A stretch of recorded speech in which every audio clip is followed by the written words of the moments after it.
তুমি কি লক্ষ্য করেছো, কোনো কাজ যখন মাঝপথে আটকে যায় বা কোনো বড় বাধা আসে, তখন মানুষ দুই দলে ভাগ হয়ে যায়।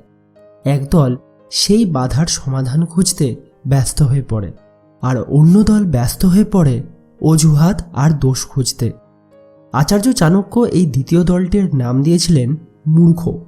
তিনি বলে গেছেন, মূর্খ ব্যক্তিরা কাজের মাঝপথে কোনো অসুবিধা দেখা দিলে কেবল ত্রুটি বা দোষ খুঁজে বের করতেই ব্যস্ত থাকে।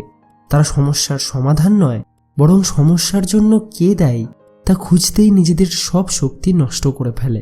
চাণক্য বলতেন, যে ব্যক্তি নিজের লক্ষ্য নিয়ে সিরিয়াস নয়, সেই আসলে অজুহাত খোঁজে।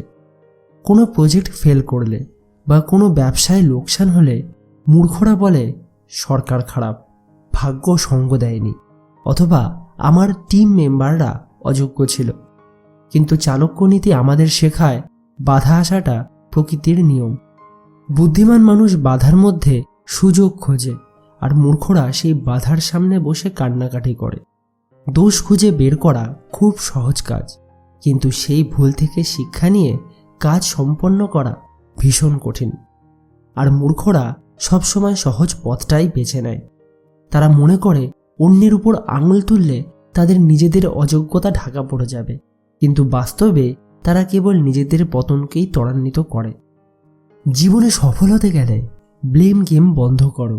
চাণক্য বলতেন, বীরেরা কাজ শেষ করে কথা বলে, আর ভীরুরা কাজের ত্রুটি বের করতে করতে সময় পার করে দেয়।